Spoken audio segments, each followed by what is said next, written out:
पुणे हवामान विभागाने राज्यातील काही भागांना इशारा दिलेला आहे। पुढील 2 दिवस राज्यातील वातावरण जे आहे ते अस्थिर राहण्याची शक्यता देखील वर्तवलेली आहे। पुणे हवामान विभागातील अधिकारी SD सानप यांनी दिलेल्या माहितीनुसार दक्षिण मध्य महाराष्ट्र, विदर्भ आणि मराठवाड्यातील अनेक जिल्ह्यांना येलो अलर्ट जारी करण्यात आल्याची माहिती त्यांनी दिलेली आहे। खरं बघायला गेलं तर मागील 24 तासात धाराशिव आणि विदर्भातील अनेक भागांमध्ये गारपीट झाल्याचं आपल्याला पाहायला मिळालं। या दृष्टिकोनातून शेतकऱ्यांसाठी ही अत्यंत महत्त्वाची बातमी आहे, कारण की अवकाळी पावसाचा जो फटका आहे तो शेतकऱ्यांना बसत असतो।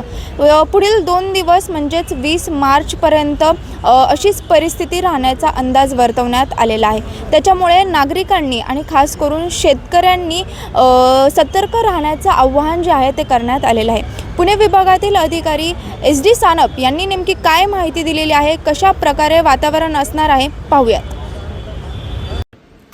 गारपीट सगळीकडेच होते असं नाही आहे, परंतु गेल्या 24 तासांचा जर विचार केला तर धाराशिव इथे आपल्याला दिसून आलं आहे की गारपीट झालेली आहे। त्याचबरोबर विदर्भातील काही ठिकाणी गारपीट दिसून आलेली आहे आणि इतर ठिकाणी मेघगर्जनेसह पाऊस झालेला आहे आणि अशीच परिस्थिती 20 तारखेपर्यंत राहण्याची शक्यता आहे आणि त्यानंतर बऱ्यापैकी सिच्युएशन निवळलेली असेल आणि निरभ्र आकाश आपल्याला पाहायला मिळेल।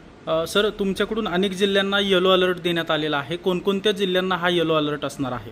आजचा जर विचार केला तर दक्षिण मध्य महाराष्ट्र, मराठवाडा आणि विदर्भातील बऱ्याच ठिकाणी येलो अलर्ट आहे। उद्या महाराष्ट्रातील बहुतांश ठिकाणी सेम परिस्थिती असण्याची शक्यता आहे आणि त्यानंतर ती परिस्थिती निवळेल जसं आपण सांगितलं। येलो अलर्ट देण्यात आलेला आहे, मात्र सर्वाधिक पाऊस कोणत्या जिल्ह्यात होईल सर या गारपिटीचा? मेनली त्याचा इम्पॅक्ट जो आहे विदर्भातील बहुतांश ठिकाणी, स्पेशली चंद्रपूर आहे, त्याचबरोबर अजून गोंदिया आणि त्या तिकडचे जितके काही जिल्हे आहेत विदर्भातले त्यांना जास्त इम्पॅक्ट होण्याचे चान्सेस। किती पावसाचा अंदाज आहे नेमका? ह्यामध्ये ॲक्च्युली पाऊस जास्त नाही आहे, हलक्या ते मध्यम स्वरूपाचाच पाऊस पडतो, परंतु वादळी पावसामध्ये मेनली वारं जे आहे त्याची गती वाढली जाते, त्याचबरोबर काही ठिकाणी गारा पडतात आणि विजा पडू शकतात आणि ह्या परिस्थितीमध्ये आपण याचा जो इम्पॅक्ट आहे तो जास्त आहे, परंतु पावसाची तीव्रता काही खूप मोठी नाही, परंतु त्यामुळं होणारे नुकसान जास्त असू शकते।